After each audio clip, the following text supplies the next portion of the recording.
Brentwood, Illinois, would have been just about like any other average community of 10,000 had it not been for Presser College, one of the country's finest small institutions of learning. Its residents were used to the pranks, the hazings, and the practical jokes of the students. But even Professor Ansel Tomlin was surprised when the blue humanoid came down the street and up to the porch where the professor was sitting in an old wicker rocking chair.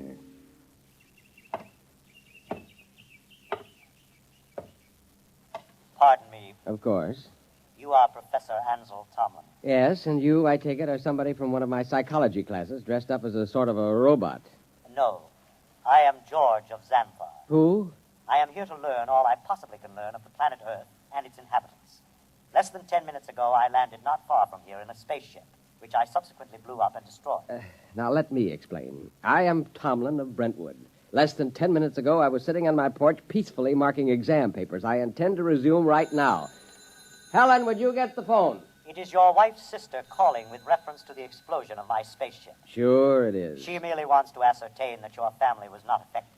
Listen, George, be a good fellow and... Oh, Mike. Well, don't be alarmed, dear. It's a fraternity initiation or something. Oh, well, it does look like the real thing. Oh, did you know there was an explosion outside of town? An explosion? Yes, blast of undetermined origin is what they said on the radio. Oh? My sister just called. She heard about it in the local station and wanted to make sure we were all right. I see. Well, I have something in the oven. My goodness, that's a wonderful costume. Her sister lives 20 miles away. How did you know she'd call? My mind circuits are telepathic. They pick up all conscious thought to a distance of some 200 miles. It couldn't be you arranged the whole thing, that it wasn't really her sister. How did you get here? Who or what are you? I am a machine. The finest, most complicated machine ever made. I have a rather unique history, too. Who made you? Ages ago, on Xanthar, there was a race of humans. They made the first robots. Rather crude affairs. We class them as first-order robots. They are still used for menial tasks to some extent. And what order are you? The highest, naturally. A seventh-order robot. Or rather, a humanoid. We are the first in which there is not an automatic, no harm to humans cutoff. I begin to see. You will become aware of the fact that I am superior to you and to the rest of your race. I need no oxygen. I am never ill. I need no sleep. Every experience is indelibly recorded on circuits and is instantly available. Tell me, George, do you have feelings? I have an electronically controlled endocrine balance. It's very interesting. And what is your mission here on Earth? For the moment, I am here to study. I will live with you until it is complete. You will what? I will live with you. I will be with you all of your waking hours. While you sleep, I will go through your library. I need nothing. I want nothing. Just a moment. What about my privacy? When you desire privacy, I will study someone else. Your wife, perhaps. The female should be interested. George, old man, I'm terribly sorry, but you'll have to wire back to your masters to make other arrangements. That will be quite impossible. Really? You see, I have no master. Well, what about those humans back in Xanthar, the ones who invented you seventh-order humanoids? Oh, they are all quite dead. We destroyed them. Destroyed? You look alarmed. It was, after all, they or us. You see, our endocrine system permits us pride in ourselves. Naturally, being proud of ourselves, we objected to being ordered about in an incompetent way. So, you killed them? Exactly. Now, shall we go inside and inform your wife of my visit? Suppose I refuse. Professor, do you see that small dog playing on the lawn across the street? Yes. I will lift my arm and point at it. Observe. It vaporized. Exactly. Now then, shall we go in? Yes. We'll go in.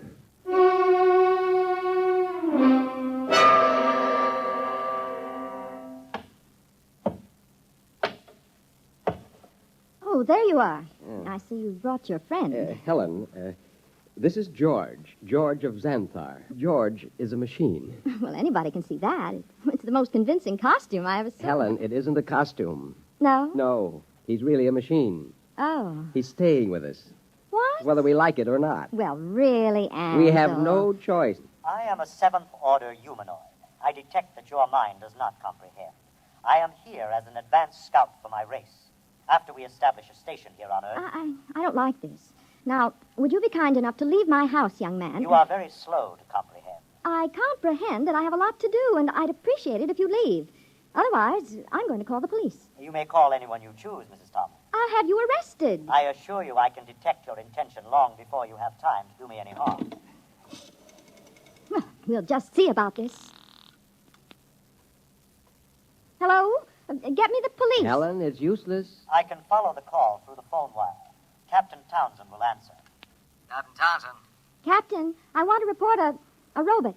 A what? A thing. It won't leave my house. Who is this? I'm Mrs. Tomlin, Professor Ansel Tomlin's wife, 44 Crescent Road. I'll send a car over. Now we'll see.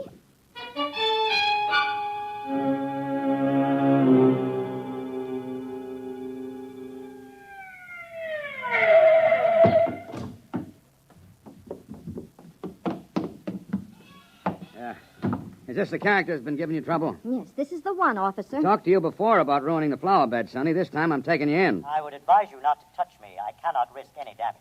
I'll see about that. Come on outside. I prefer to remain here until I complete my mission. You do, huh? You know what this is? It is a weapon you call a service revolver. That's right. And you'll either march out of here or I'll use it on you. That would be most unfortunate. All right, come on. Officer, let me warn you. He's March. dangerous. March now. I'll count to 3. Officer, please. 1, 2. Oh, I regret it, but he was actually going to pull the trigger. Only to frighten me. But I cannot risk damage. He might have miscalculated and struck me with a bullet. no. Ansel, I'm frightened. There is no need for fear. You have only to accept the fact that the Seventh Order is coming to operate the planet for your benefit. Ansel. Helen, there's no use trying to do anything just yet. Now go next door to Mrs. Coleman. Tell her what's happened. I'll talk to George. Oh, but I don't- Please, Helen? All right. Do you really think that you, a single robot, can conquer the Earth and make its people do your bidding? I can. Suppose it were demonstrated to you that you could not, that you could be destroyed. If that were so, I would naturally report that this planet is unfit for development by the Seventh Order. Well, you know they'll have you taken into custody for killing the officer. I cannot permit it. There will be needless slaughter. Unless you can convince your people it is useless to attack them. Will you let me try? I have no desire to prevent you. Go ahead. I detect that you are going to call the newspapers and the local television station and hold a press conference. Yes. I also detect that you have a plan to overcome me. Oh, I like that. really? Yes. You see, in order to test this planet for development, I must know whether any of you are truly dangerous to us. You are a superior type of man, Professor. I welcome any plan to conquer me that you care to attempt. Okay, George. At least we know where we stand. I'll phone the newspapers.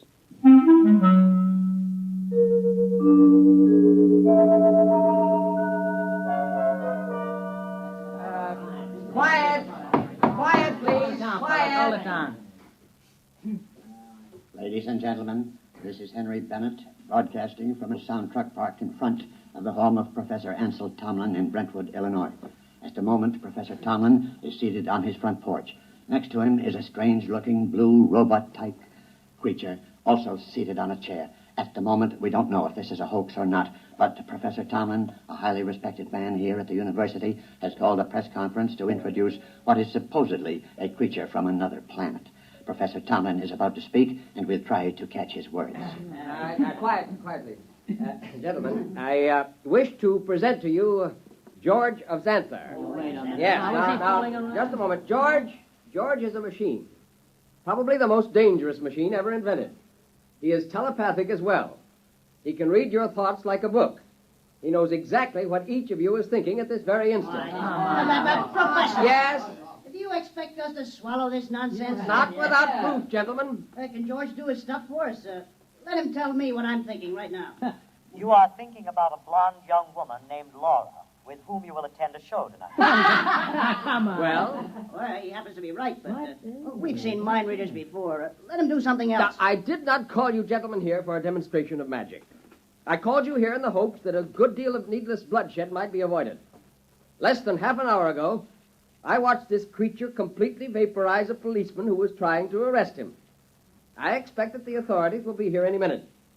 I hope I can convince you and them that it is futile. Well, I certainly do. Something will be done about a guy. Either you're nuts or you think we are. I don't believe this machine killed a cop.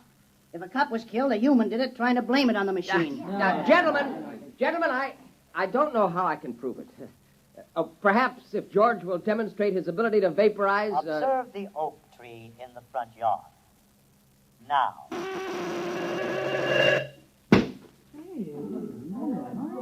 Now, do you see? I see, but I don't believe it. Boys, this is some kind of mass hypnotism. Maybe the tree was rigged up in advance. I swear to you... This George of Xanthar is all he's cracked up to be. Let's see what he does when I toss a rock at him. Don't be a fool. Here goes George! Stop him! I warned you. I tried to warn you. Okay, everybody stand back. Stand back. Charlie, get that automatic rifle set up. Professor, I advise you to step away from that kid. Captain, for your own sake, don't try anything. Step away, Professor. Very well, but I warn you. Okay, now don't fire till I'm ready, boys. Right.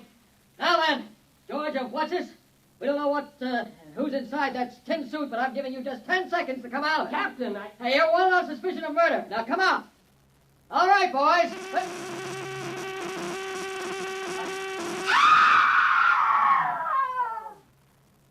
Ladies and gentlemen, I'm afraid we'll have to terminate our broadcast.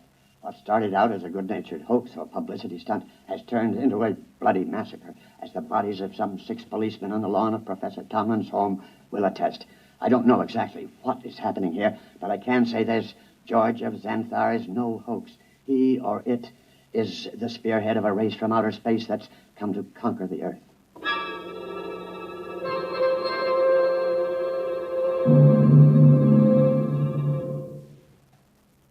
Have they all gone, Helen? Yes, Where is he?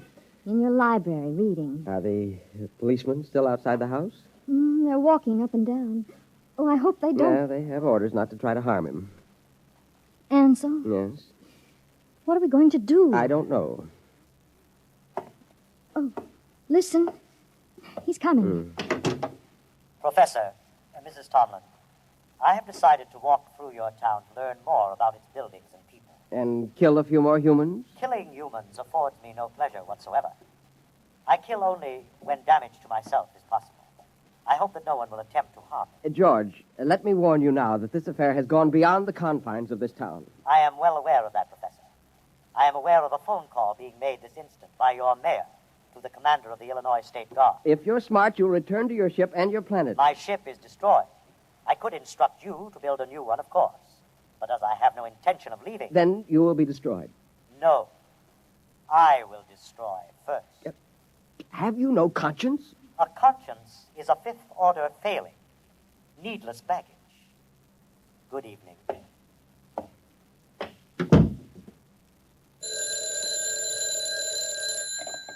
Hello, Professor Tomlin. Yes. Yes, I will. Who was it? The mayor and the chief of police have called a meeting of the citizens of Brentwood at the college gymnasium tonight. Ansel, you're not going. I must. But no, Helen, there's much more at stake here than my life or yours. Civilization itself depends upon our standing up to this machine. I'm going to the meeting.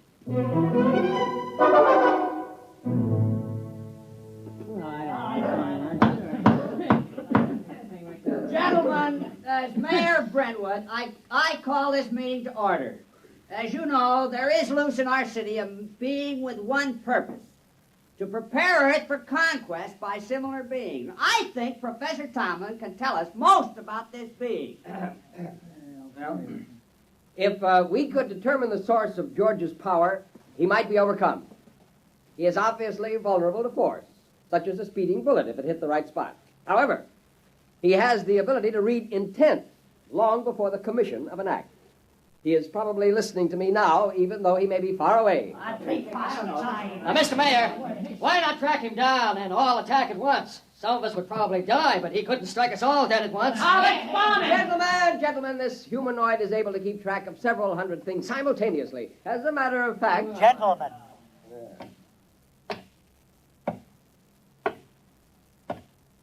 You are working yourselves up needlessly. You simply do not appreciate what it would mean to dedicate yourselves to the fulfillment of the seventh order destiny. Your lives will be made most pleasant and happy by us. Yeah, why did you kill 6 cops? If you're so powerful, bring them back to life. How do you want to be buried, Robot? Yeah, let's get them, man.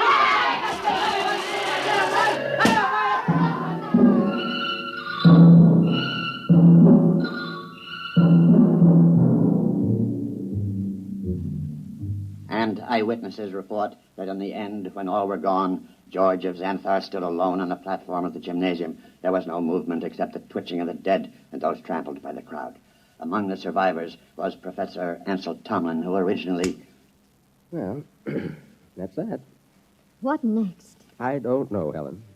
I don't know. Oh, what's that? It sounds like an air raid alert. That's peculiar. They didn't announce it. Turn on the radio. Hurry. We interrupt to bring you a special message. All residents of Brentwood are advised to go to their basements or convenient bomb shelters. The governor has announced that units of the National Guard have managed to corner the robot, George of Xanthar, in the town square. Tanks and mortars will be used in an attempt to destroy the creature. Again, go to your nearest bomb shelter. Oh, did you hear They'll never be able to destroy him. Well, where are you going? Up to the roof. The roof? I can see the square from there. Well, I'm coming with you. Just as you like.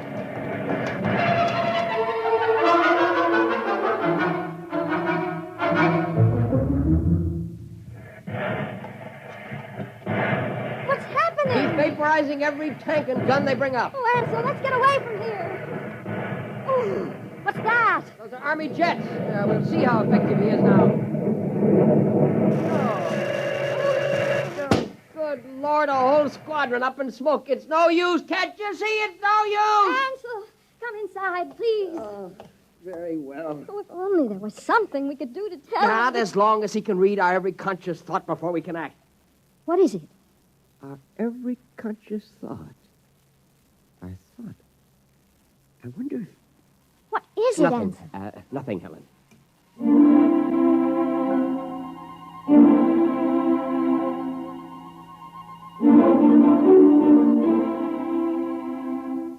And the Army reports that the countryside around Brentwood is deathly still. The blue humanoid, George of Xanthar, is still standing in the middle of the town square, where he's been standing for 3 days now. We'll keep you informed of developments. The military urges everyone to keep calm and go about your business as usual. There is no danger to anyone who is not attacking the humanoid. No danger. Wants to keep more of them from landing. Ansel, are you going to sit there with your head in your hands forever? Well, come have some dinner. Ansel? Yeah, it might work.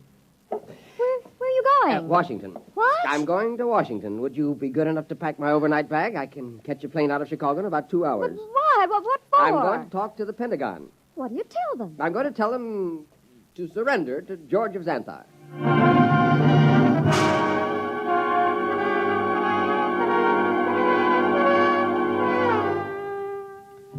Our microphones are here at the edge of the town square in Brentwood, Illinois today, ladies and gentlemen, to witness the most unusual spectacle of modern history. A discussion of terms whereby the United States of America may surrender to the humanoid George of Xanthar. For the occasion, an honor guard of 22 servicemen from all branches and all parts of the country has been chosen. In just a moment, the honor guard will accompany General of the Army's Walter Pitt, who will discuss the surrender.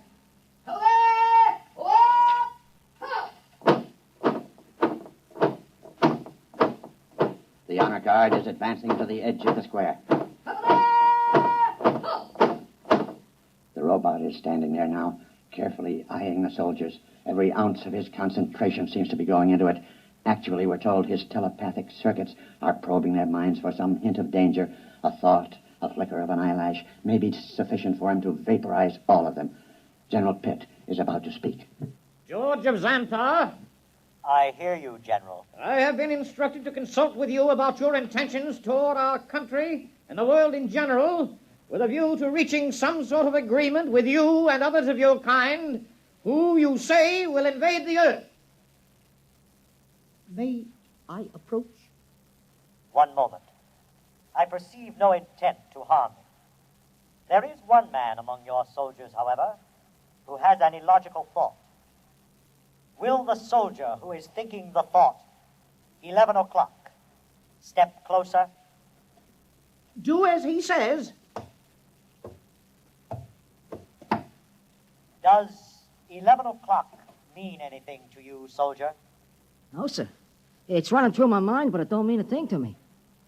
My examination of your thoughts tells me you speak the truth. Very well. We will proceed with the talk. Ladies and gentlemen, it's a tense moment. The general and the humanoid are discussing terms. The soldier who was questioned about the thought 11 o'clock has stepped back into the ranks and is holding his rifle at attention like the others. I perceive it's now 10:59 a.m. If there is any significance to the thought about which the soldier was questioned, we'll know in 1 minute. We of Xanthar, gentlemen, would not want to improve a planet which could not be educated and would continually oppose our program. Therefore, I am glad to see your willingness to discuss. After my message goes out, there will be a landing party on Earth within a few days. While waiting for the party, however, there are certain preparations. Just list them for us.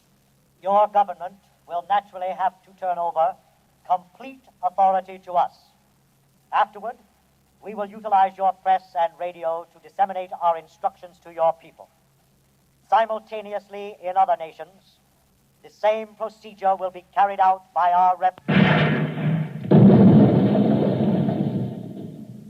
Ladies and gentlemen, it's happened at exactly 11 a.m.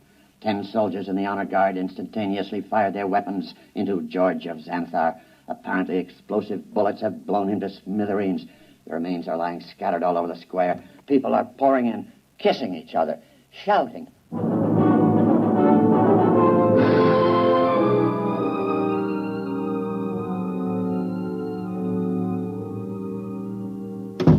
Helen! Ansel, you're home. Yeah. Oh, you've heard the news. Isn't it wonderful? Wonderful, really wonderful. I'm sorry I couldn't come home sooner. It would have spoiled my whole plan if I got within telepathic range. Your plan? Yes.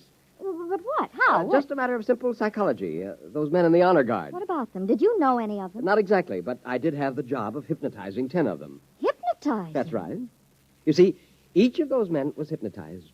And while he was under, we planted a post-hypnotic suggestion, namely, to fire at George of Xanthar when a soldier named Charlie started to cough. Charlie was told to cough at 11 o'clock. Before we released them from hypnosis, we told them to erase everything from their conscious memories. I was staking everything in the hope that George could only tune in on the conscious mind, not the subconscious, and it worked. Yeah, there was nothing to be reached by George's prying mind, so we never knew what was going to happen. At 11 o'clock, the soldier named Charlie coughed. The men raised their guns and fired. And that was the end of George of Xanthar. Now, if you don't mind, I've got some exam papers to mark.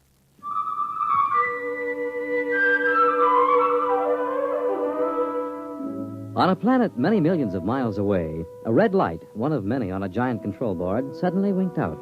A blue humanoid made an entry in a large book, System 29578. Planet 3 inhabited. Too dangerous for any kind of development.